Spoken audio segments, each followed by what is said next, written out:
Hello everyone and welcome back to a very, very, very long overdue comeback of Saturdays with Dad. But instead, it's going to be a twist because today is Tuesday. So instead, it's going to be Tuesdays with Dad. It has been a long time. Very many apologies for delaying this content. I haven't got an excuse.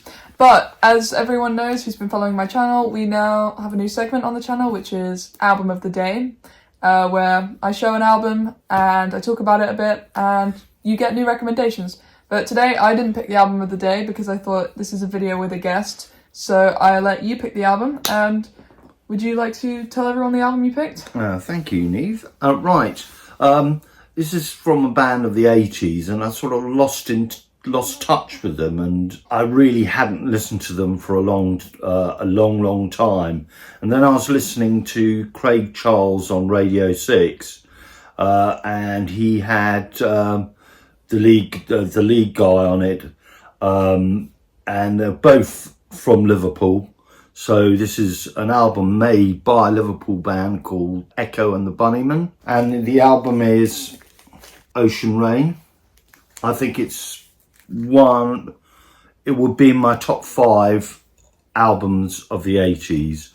It's so wonderful. I love the orchestration in it. It's got some seminal songs in it, not least my favourite, which is Seven Seas, but it's just a great album. I hadn't bought it, I thought I'd have to buy this album, and it is from start to finish fantastic. So what kind of genres does this album hold? I would say it's sort of certainly post-punk, and it's not sort of like the new romantic. It's much more in line with things that the Jesus and Mary chain were doing, and obviously New Order. So new wave then? It's sort of a new wave kind of thing, and it definitely has a Dawsey feel about it. It's its own entity, and it's one hell of an album. So I will link that one down below if you would like to check it out, which I think you should. It's always good to have new music recommendations, and probably a nice break from what I've been recommending on the channel for the past few videos. Okay, so today's video is very interesting. So as you know, it's 50 years since 1973, which is easy if you know maths. But we're also going to include records from 1983, which was 40 years ago, 1993, which was 30 years ago, and 2003, which was 20 years ago. We're not including 2013, mainly because when I went through albums of 2013, there wasn't anything that really stuck out to me that I would want to put in a video, and I don't want to put something in a video for the sake of putting it in a video, so it's going to be those 4 years ending in 3, because we're in 2023. Would you like to begin with your 1973 pick? Yes, certainly. I will be completely unapologetic about this, because if you know the content of the channel, if you know the content of the channel, then you know what sort of stuff I like.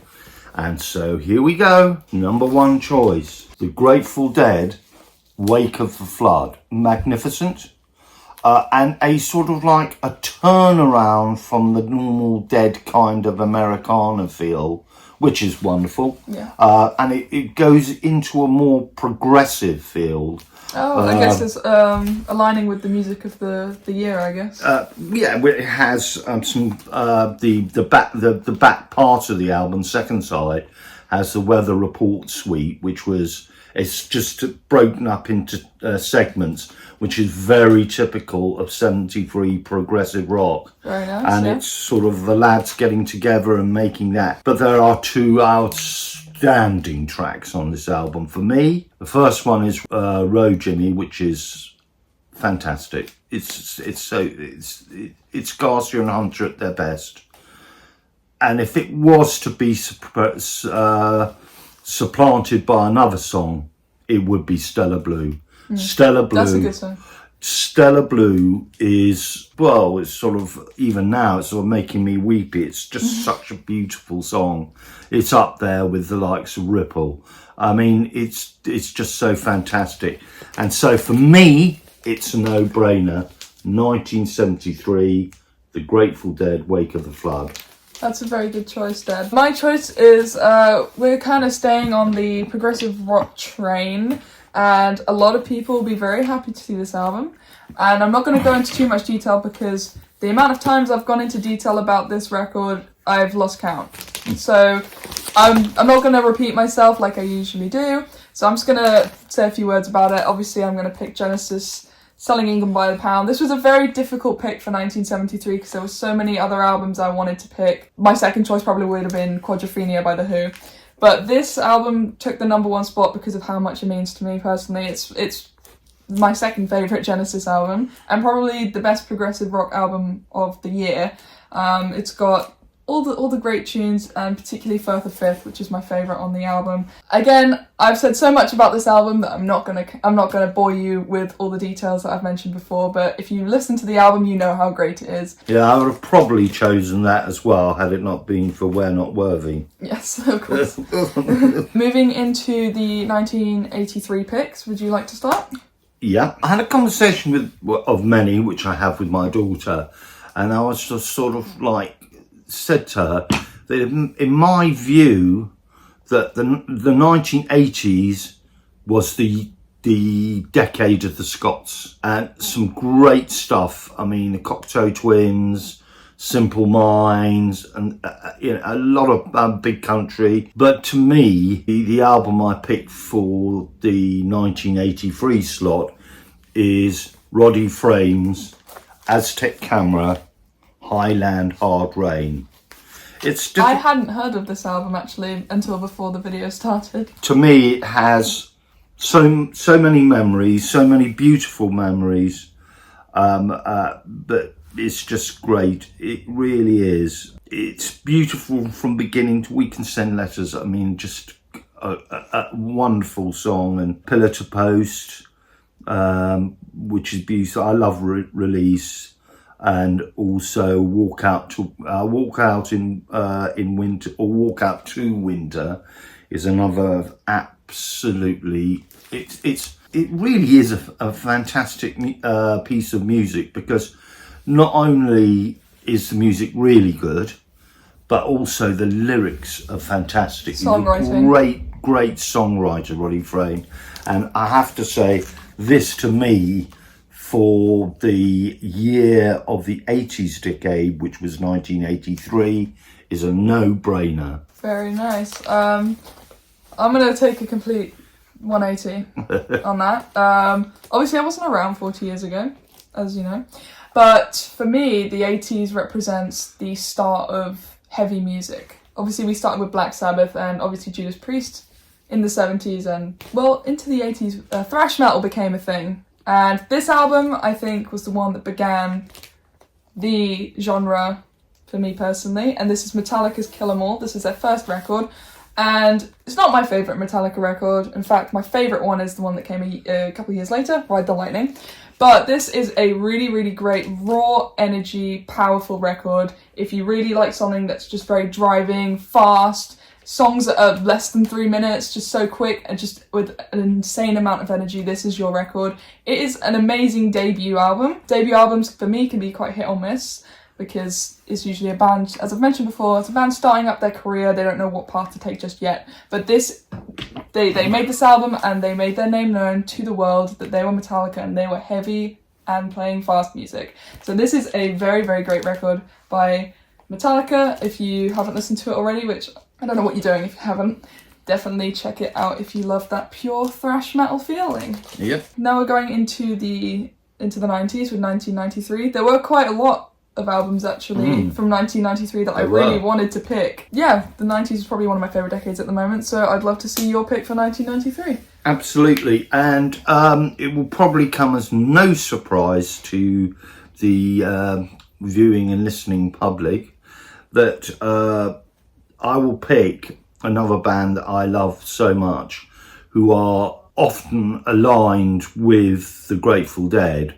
but to me are a completely different thing. Yes, they're a jam band and they noted for their unbelievable live concerts. I think everyone knows already who you're talking about their problem, and if any of the people that know them repeat this, please, please, please come to Europe and play. Please. We don't mind booking flights to other parts of Europe. We really don't.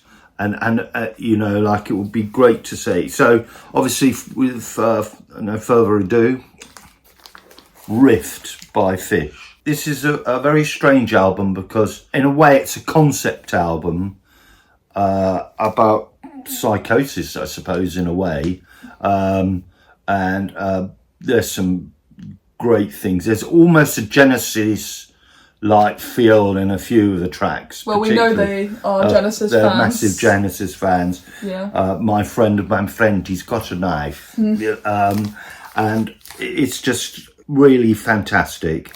It's the closing on this is a Silence in the Morning, which is with the guitar solo of Trey Anastasia. It's just fantastic, and they're all such wonderful musicians. John Fishman, Paige McConnell, Mike Gordon. They're all, well, because obviously Trey Anastasia, they're obviously fantastic musicians. And this album, I think, is one of their best albums. As I say, it's very, very dark, but there are a few life, sort of lively moments. But to me, this is, if not the seminal album, it's up there with some of the greatest Fish albums. So this is Rift by Fish. Very good choice. For my pick, I made sure for each pick that I picked a different album from like a different genre. So for example, the 70s we had prog, the 80s we had metal. Now I don't know how to define this artist's genre because she's very flexible with genres. There's everything in her music, and if you don't know who I'm talking about, I'm talking about Bjork. This is her debut album. Funny enough, another debut album that we're talking about here. If you don't know who Bjork is, she is a singer from Iceland, and she is very, very good. I went to Iceland fairly recently. If you haven't seen my video on that, I will link it below, where we went to a punk museum and there was so much information about Bjork and the Sugar Cubes, who were the group that she was in before she went solo. And this is a really, really great album. It's very much for those people who like that kind of avant-garde pop, but obviously not just pop. There's so much in there. There's like jazzy bits, even progressive bits as well. She is a very flexible artist when it comes to genre, as I said, and I don't think she's an artist that you put a genre label on, because she just does it all. But there is some great songwriting and just great execution when it comes to the singing as well. She's a great singer. And okay, we're on to the last year that we're going to talk about for this video, and that is 2003, the year after I was born. So would you like to start with your pick? Yes, certainly. I was first introduced to this group by watching a film. I can't remember which it was, but it had them on it. I thought, my gosh, this is very good. And when I dug deep, I found out I really, really liked them. In the 90s, they formed a band, the two guys, Omar and Cedric. They formed a band called At the Drive-In, which was very, very out there and very raw, you know what I mean? And then all of a sudden, they exploded into the 2000s with an album of which harkens back to so many things, not least progressive rock, but everything's in there, psychedelic rock, just almost quasi-metal as well in there. I mean, it had, you know, people, I mean, at that time, I think both John Frusciante and Flea of Red Hot Chili Peppers were on this album. I am, of course, talking about the Mars Volta. Deloused in the Comatorium. Again, this is one that if you have been following the channel for a while, you know your love for this group and this album. They haven't quite grown on me yet.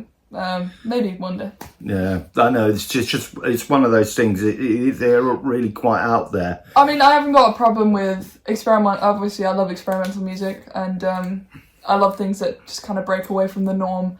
But when the singing puts you off, it kind of can put you off the group. That's why, for me, some of like the later like Dream Theater stuff can be a bit off-putting. But yeah.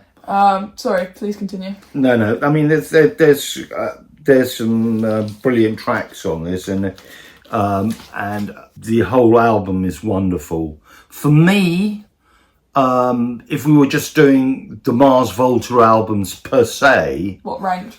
it wouldn't be ranked number one of the next album, which I think is one of the truly great albums. So my pick is Mars Volta, Deloused in the Comatorium. So my pick, so the final album we'll be talking about today, I don't actually have a physical copy of it, unfortunately, because on Discogs they go for way too much money. It's going back onto progressive rock again, and as I said, there are a couple of albums of 2003 that I was thinking, I might pick that one, I might pick that one, but then I remembered that this one is the pick for me, and I'm just going to show the album cover somewhere on the screen. It is Train of Thought by Dream Theater. Funnily enough, I mentioned them literally earlier. This is in my top 5 Dream Theater albums, and probably top 5 modern day progressive rock albums. They're probably my favourite modern day progressive rock band that's still going. This album has Endless Sacrifice on it, and I remember the first time I heard that was when I saw them live.